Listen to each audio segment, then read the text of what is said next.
Monsieur Marcel Amontano, merci d'être parmi nous. Vous êtes le ministre des Affaires étrangères pour la Côte d'Ivoire. La Côte d'Ivoire, qui est membre du Conseil de sécurité depuis le début de l'année, donc quel bilan votre pays tire-t-il de sa présence au sein de cet organe des Nations Unies? Merci beaucoup, madame. Peut-être avant de parler du bilan, je vais vous parler de ce que nous avons découvert en arrivant au Conseil de sécurité après 25 ans d'absence. Nous avons découvert un Conseil de sécurité avec des clivages. Les 5 pays permanents sont divisés, avec malheureusement en affinité avec des pays membres non permanents qui sont d'un côté ou de l'autre. Et la politique a pris le pas sur la mission essentielle du Conseil de sécurité, qui est de prévenir ou de résoudre les conflits. Donc la Côte d'Ivoire, ce que nous avons fait, c'est que nous nous sommes donné une identité, une personnalité au Conseil de sécurité depuis 9 mois. Les membres du Conseil de sécurité savent que la Côte d'Ivoire a un seul credo, c'est la résolution des conflits par le dialogue en vue d'instaurer la paix.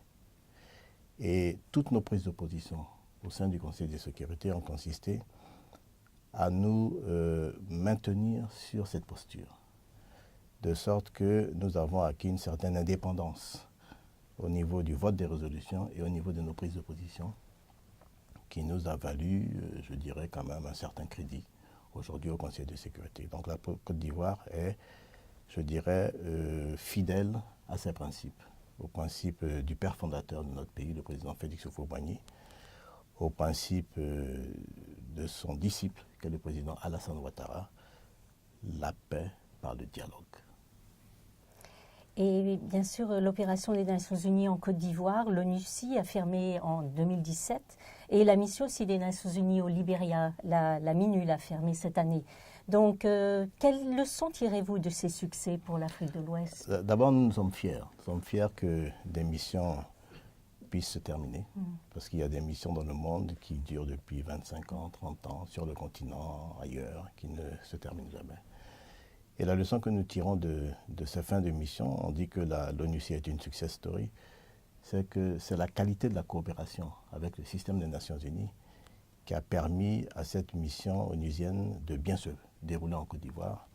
C'est le respect par la Côte d'Ivoire également des résolutions prises au Conseil de sécurité, notamment les résolutions relatives à l'embargo sur les armes, relatives aux sanctions. Nous nous sommes soumis à toutes les contraintes qui nous ont été imposées comme de bons élèves.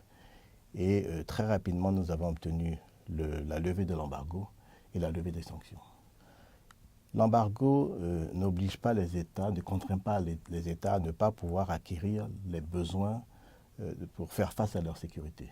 Il y a 2 niveaux d'embargo. Le premier niveau, le plus contraignant, vous oblige à obtenir une autorisation préalable avant d'importer certaines catégories d'armes pour assurer la sécurité de l'État. Et puis la deuxième catégorie, qui est plus souple, c'est la notification. Quand vous avez été un bon élève, on vous fait passer dans la deuxième catégorie. Et la notification, on demande l'autorisation, et puis bon, après un certain délai, c'est automatique, vous pouvez acquérir. Donc nous avons été un bon élève. Je pense que la leçon à tirer, c'est de dire qu'il faut se soumettre aux contraintes de la communauté internationale, faire preuve de bonne volonté et de franchise dans la collaboration, et les choses se passent bien. Quel rôle justement joue la Côte d'Ivoire pour garantir la paix, la sécurité et le développement de la région d'Afrique de l'Ouest? Vous savez, le président de la République a été président de la CEDEAO, la Communauté économique des États de l'Afrique de l'Ouest, à un moment où le Mali était en crise. Et je crois pouvoir dire en toute humilité de sa part que c'est la fermeté dont il a fait preuve sur la situation au Mali qui a permis au Mali de sortir de la crise, permis au Mali de recouvrir je dirais, la démocratie, la liberté. Aujourd'hui, le président Ibeka fait un second mandat. Les élections se sont bien déroulées. C'est la fermeté du président Ouattara qui a permis au Mali de sortir de la crise. Donc, vous savez, c'est le leadership qui est important en Afrique, et le leadership du président maintenant fait école. Donc, je dois dire qu'il y a le Mali, il y a la Guinée-Bissau. On a fait preuve de beaucoup de fermeté aussi au niveau de la Guinée-Bissau. Tout récemment, nous avons été à l'initiative d'une résolution sur la Guinée-Bissau qui a permis à la Guinée-Bissau également de sortir de la crise. Aujourd'hui, la Guinée-Bissau, le président Vaz vient de parler, s'est conformé à toutes les contraintes qui lui ont été imposées, et ça se passe bien. Je crois que nous avons bon espoir que les élections législatives qui doivent se dérouler, je crois, le 18 novembre en Guinée-Bissau se déroulent bien. L'an dernier, à la tribune de l'Assemblée générale, le président Alassane Ouattara a rappelé les grandes puissances à intensifier leur engagement contre le terrorisme en Afrique. Donc, selon vous, est-ce que la force établie par le G5 Sahel a le soutien dont elle a besoin? Pas du tout. Vous savez, le G5 Sahel, je crois qu'ils ont besoin aujourd'hui, si je ne me trompe pas, de 250 millions de dollars. Ils ont pu mobiliser 54 millions sur 250. Donc, c'est nettement insuffisant. Évidemment, les États-Unis traînent un peu le pas. Le président Alassane Ouattara, à l'occasion d'un déjeuner que le président Trump avait organisé l'année dernière pour un certain nombre de chefs d'État africains, avait plaidé en faveur du financement de cette force de G5 Sahel.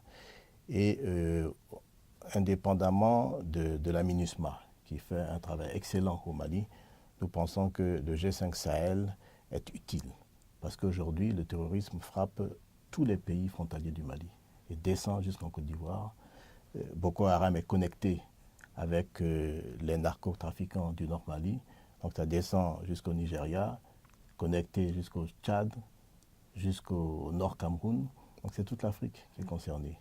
Donc le G5 Sahel, pour nous, c'est quelque chose d'important. Le changement climatique a un impact important sur les plus vulnérables à travers le monde, notamment les pays en développement, bien sûr. Quel est votre message aux pays développés concernant le respect des engagements inscrits dans l'accord de Paris sur le climat? Je ne vais pas rentrer dans une polémique. Il y en a qui sont sortis de l'accord de Paris, c'est dommage. Vous savez, les pays qui sont les plus responsables du climate change sont les pays industrialisés. Ce sont ceux qui ont le plus pollué. Bon, aujourd'hui, nous, on nous demande de ne pas utiliser le charbon, par exemple, pour nous développer. Bon, ils ont fini de l'utiliser, eux. Donc, on est obéissant, on n'utilise pas, mais je pense qu'il faut que les choses reviennent à leur juste mesure et que les plus grands payeurs soient les plus grands pollueurs. Ce serait ça, la justice. Le secrétaire général de l'ONU, Antonio Guterres, a rappelé à changer la relation avec l'Afrique et établir une nouvelle plateforme de coopération. Donc, comment la Côte d'Ivoire envisage les nouveaux paramètres de cette coopération? Vous savez, madame, d'abord, nous allons féliciter le secrétaire général Guterres, qui fait preuve de beaucoup de courage. La Côte d'Ivoire le soutient dans sa réforme. Nous allons initier au moment de notre présidence, au mois de décembre, une résolution dans ce sens, et une résolution également concernant le financement des opérations de maintien de la paix en Afrique. Le paradigme a changé entre la relation Union africaine-Union européenne. Le sommet d'Abidjan l'a montré à travers les débats qui ont eu cours. Et nous souhaiterions que nos interlocuteurs comprennent que l'Afrique a beaucoup changé, l'Afrique n'est plus la même. Et qu'en ce qui concerne la Côte d'Ivoire, la volonté du président Ouattara et des Ivoiriens, c'est de moderniser notre économie par l'industrialisation, par la transformation de nos matières premières en Côte d'Ivoire, pour capter la plus-value au bénéfice de nos populations, de nos planteurs, etc. Et ça se fera à travers une coopération décomplexée, gagnant-gagnant, une joint venture entre des investisseurs européens, occidentaux, américains, asiatiques et ivoiriens pour que la plus-value soit captée en majorité par nos pays. Monsieur le ministre des Affaires étrangères, merci beaucoup. Je vous en prie, madame. Merci.